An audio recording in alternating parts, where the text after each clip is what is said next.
माता पिता का यह सपना होता है कि उनका बच्चा बड़ा होकर डॉक्टर बने, क्योंकि इस व्यवसाय में आपको सम्मान के साथ साथ अच्छे पैसे भी मिलते हैं। लेकिन रोहित सिंघल ने अपनी मेडिकल लाइन में 10 साल पढ़ाई करने के बावजूद अपना आईटी बिजनेस शुरू करने का जब फैसला किया तो उनके घर वालों ने उन्हें ये सब बेकार के काम बताकर वापस डॉक्टरी करने के लिए बहुत समझाया।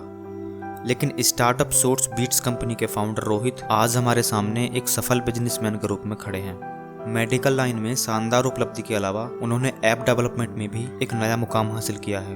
उन्होंने एक ऐसा उदाहरण पेश किया है जिसमें व्यक्ति केवल एक सपने में बंद कर नहीं रहता, बल्कि अनेक क्षेत्रों में अपना वर्चस्व कायम करता है। MBBS और MD की डिग्री लेने के बाद रोहित ने पोस्ट ग्रेजुएशन रेडियोलॉजी से पूरा किया, जहां एक बार रमैया मेमोरियल हॉस्पिटल बेंगलोर को एक कम्युनिकेशन सिस्टम सॉफ्टवेयर की जरूरत थी और सीमेंस जैसी बड़ी कंपनी इसके लिए $1 मिलियन कोट कर रही थी। रोहित ने इसे एक अवसर मानकर सॉफ्टवेयर डेवलप में उनकी मदद की और इसका समाधान निकाला, और इसके लिए हॉस्पिटल ने रोहित को $1 लाख इंस्टॉलमेंट में दिए। इस काम को करने में उन्हें एक अलग ही खुशी मिली, जिसके बाद उन्होंने इसे अपना पैशन बना लिया और इसके बारे में तरह तरह की जानकारी लेने लगे। अपनी पढ़ाई खत्म करने के साथ ही रोहित ने 2006 में सोर्स बीट्स कंपनी की नींव रखी। उस समय इस कंपनी का संचालन एक ऐसे व्यक्ति के द्वारा हुआ जिसे आईटी के क्षेत्र का ठोस ज्ञान भी नहीं था। उनके लिए सबसे बड़ी चुनौती ऑफिस के लिए जगह ढूंढने में थी और बड़ी ही मशक्कत के बाद उन्हें एक गैराज किराए पर मिला।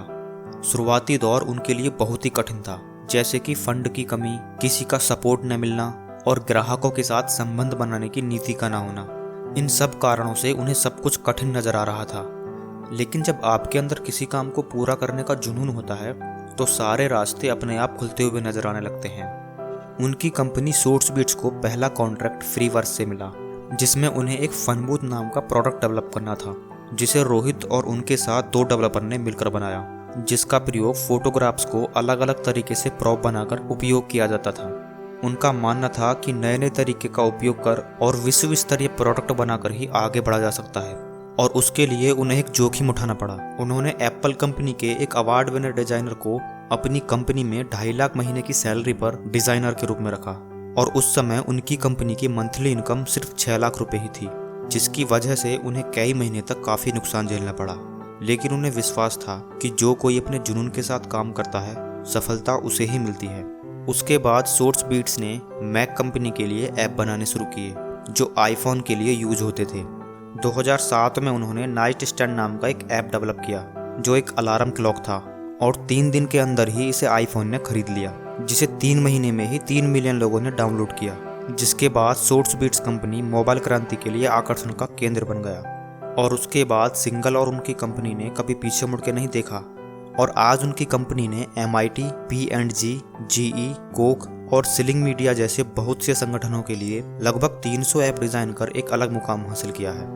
विश्व की सबसे बड़ी टेक इन्वेस्टर कंपनी सेक्वोया और टेक मीडिया कंपनी IDG ने उनकी कंपनी में $10 मिलियन का निवेश किया। शुरुआत में एक छोटी संस्था जो 5 साल तक एक गैराज में चली, आज 40 करोड़ के टर्नओवर के साथ बेंगलोर की सबसे बड़ी कंपनी के रूप में उभरी है, जो इलेक्ट्रॉनिक सिटी में 40,000 स्क्वायर फीट में फैली हुई है। युवा पीढ़ी को सुझाव देते हुए सिंघल कहते हैं कि भारत में सब कुछ आवश्यकता के हिसाब से डिजाइन किया हुआ है। इसमें बहुत दूर तक चलने की जरूरत नहीं है, बस अपने दिल की सुनो और जी जान से अपने काम में लग जाओ, क्योंकि जो अपने जुनून के साथ काम करता है, सफलता उसे ही मिलती है।